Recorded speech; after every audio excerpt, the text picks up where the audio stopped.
Okay, so hi. This morning we're here with Jess Roberts from Merit Solicitors to talk about conveyancing and what's going on in the legal world at the present time. So thanks for joining us, Jess. Tell us first a little bit about your role, what you do, and where Merits are. So I'm a solicitor in the private client department at Merit. So we're just located on Yarm High Street. So we're quite a big building, so we're hard to miss. So I do private client work, which is predominantly wills and probate, estates, and I also do quite a lot of conveyancing, which is what we're talking about today. Yeah, great. So, okay, so we've got obviously a number of sales that are going through currently. What will be happening with those sales, or what can be happening with those sales at the moment for clients? So I think from our point of view, we're progressing as normal in terms of the existing sales that are going on. I think people, because everything's obviously shut down, I think people are thinking, oh gosh, this means everything's on pause. But from our point of view, especially the legal side, we're all working from home and we can progress things as far as they can possibly go.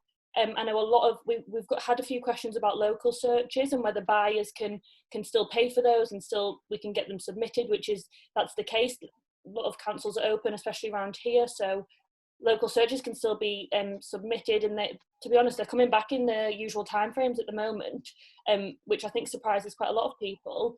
There are quite a few clients who are wanting to, within those sales, are wanting to go maybe a little bit slower than they usually would. Just it's a confidence thing, I think, just to make sure that everything's going to be back to normal. But yeah, from our point of view, we can progress things right up to exchange and completion. So even if people are wanting to hold off with actually going through with the transaction, so without signing, we can get up to that point without a problem, really. So from our point of view, it's still, I mean, that's the positive view on it. I think it's just a confidence thing, really. But yeah, sales are still going through. So Right. And so we've had a few completions during sort of lockdown, obviously on vacant properties. What is the sort of legal position or under sort of lockdown as far as completions on properties go? So we get a lot of guidance from the Law Society, so they send us updates sort of on a weekly basis at the moment. But I think the priority, we've been told obviously that the priority is just to ensure public safety first of all. So we've got to look at that guidance and advise clients where they stand in relation to it, because obviously every transaction's different, so everybody fits in that slightly differently. And we have had transactions go through where completion's possible, so like you say, where the house is empty, new build properties, because they're usually empty, they can all go ahead fairly safely as long as the clients are happy to do that. We can, in situations where properties aren't empty, so the main thing is the safety of the public. So if it's not possible to delay that transaction and clients are all agreed that they all want to go ahead, legally we can do that. The only thing that maybe it changes slightly is that in a normal transaction, you would exchange contracts, so you would become legally bound to go ahead, and then you would maybe have a week or two in between. So you exchange contracts and then maybe get the keys 2 weeks later. So at the moment, with where we are being advised to go ahead, it's really, we're saying that you should really be exchanging and completing on the same day, just so that there's no risk that something can happen in between that time. So where there's a chain, you've just got to make sure that everybody's agreed and everybody can safely move, really. So that's the main thing. But the best advice with that really is to communicate with your solicitor and with the estate agents, because as long as everybody's on the same page, if everyone agrees that it can be done safely, then as long as we can follow the guidance, we can go ahead with that. Right. Okay. And you mentioned obviously some clients are perhaps wanting to slow down the process. Have you experienced sort of many people not wanting to go ahead? So we've not had many people pull out. So it's not been we didn't see any sharp rise in people pulling out of transactions. It was more just, I think people worried about whether they actually could go ahead. So I think when this lockdown came in, I think everybody sort of had a bit of a panic. But I think just to keep calm and to really communicate with your solicitor, with the estate agent. I think people were concerned with the practical aspects of moving as well. So whether you can get the removals company in, I think a lot of mortgage surveys, so a lot are still going ahead.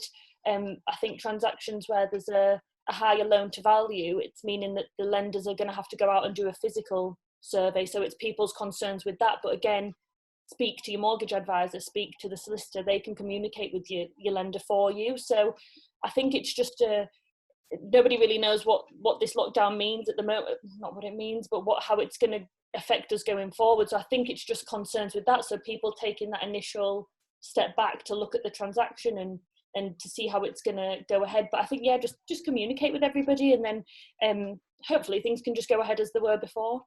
Yeah, I mean, you know, I guess touch wood, we haven't really experienced any problems with our pipeline of sales in terms of people withdrawing, so that they're all seemingly moving along. We have, in honesty, had calls from buyers, I guess, are telling us that they think the market's going to drop and this, that, and the other thing. My gut feeling is that it'll remain fairly stable and just progress thereafter. So, you know, fingers crossed, the world can return to normal sooner rather than later.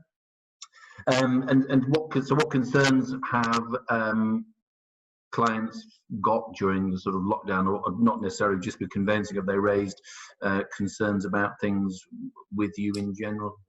Yeah, so with private clients, so I deal a lot with estate planning and wills and things like that. So I've had quite a large increase in the number of people wanting to make sure that they've got everything in place with regards to their wills. I think people have got a bit of time to sit back and think about their situation. So we get a lot of inquiries in like that, especially where you are going through a house sale or a purchase. And if you've got an asset like a house, you really do need to have that in place. So you need a will in place. So I think a lot of people have realised that you don't know what's around the corner. So it's important to make sure you've got all of that ready. So and luckily we're able to do that remotely a lot of the time. So we're using Skype and FaceTime and Zoom. So I think it's a bit different for everybody. But yeah, I think not concerns, but just maybe making sure that they've got everything in place just for peace of mind, really. And then once that's done, it's just something off your mind, and then you can move on to the next thing that you want to get ticked off your list. So I think people have just got a bit more time to think about these things. Yeah. So do you think when you go back to sort of normality, you'll use some of the tools and bits and pieces that we've been using, obviously, in lockdown as a business going forward? Yeah, definitely. I think it helps for us because clients might in the future might want to do a lot more remotely, because maybe I don't know how long it'll take to get back to normal, but I think we'll use a lot more of the Skype and the Zoom where clients want it, obviously. And we've also had, it's quite useful for conveyancing, for new instructions. We have had a few since the lockdown has started, and obviously people will know if they've gone through this before, but you need to normally go to the solicitor, get your ID sorted, and we've actually got a new system as well where we can do that remotely, so without the client having to go to a local solicitor or to come to us. It's like an app, and it's a bit bizarre because you've got to take a selfie, and then it asks you to take a selfie touching your nose or your ear or something like that. So it's a bit strange, but it's worked quite well, and it means that going forward we can do that as well. So where it's not that easy for people to pop into the office, they can just do everything remotely. So hopefully it'll just improve how we work going forward. And I know it's not a nice thing that's happening, but hopefully we can draw a few positives from it. Yeah, no, we do anti-money laundering remotely, so and we're using WhatsApp and WhatsApp video. We've been doing video property tours, so loads of things that you know, we can probably take out of this positively in terms of changing practice. But so one of my sort of frustrations, I guess, as an estate agent, is that the time frame that sales are running at is around 20 weeks. So, you know, the longer the sale goes on, there's just a greater risk for the client and the buyer that the sale might potentially fall through. So what could potential people thinking about putting their property in the market, or indeed on the market now preparing for a buyer, what things could they do in advance of that sale happening that would speed up the process for conveyancing? So I had to think about this, because obviously transactions normally, I think we normally say around 8 weeks on average. Obviously you'll know everyone is different, but I think one thing people can do that they don't realise that they can is that basically if you put your property on the market, even before you've found a buyer, you can at that point start looking at appointing a solicitor, because as soon as you do that, we can then tell you, okay, you've not got a buyer yet, but once you do, this is what we're going to need from you, and then that process can start a little bit sooner than maybe it would have otherwise. And you can get quotes for solicitors. We have an online quote system now, so you can go on our website. So it doesn't mean you have to ring up, and cause I think some people feel maybe silly ringing up before they found a buyer, but it's just not the case at all.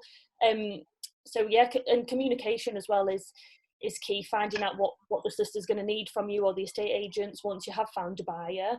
And then things like documents. So if you've had work done to your house and it's up for sale, you're going to need any documents to evidence that. So I think just keep all of your documents together and prepare to hand that over to a solicitor. So just things like that really can really speed things up, especially at that beginning process, because that initial process can sometimes take a couple of weeks, and that's just between you and the solicitor. So if you can get that done before you've got a buyer, by the time you get to that point, you hopefully much quicker. Yeah, planning information, I guess, and certificates. So we would try and actively encourage somebody, the seller, to fill out the property information questionnaire in advance. Yeah. Is that practical? Can that be done, used by you? Yeah, that's all. Yeah, definitely.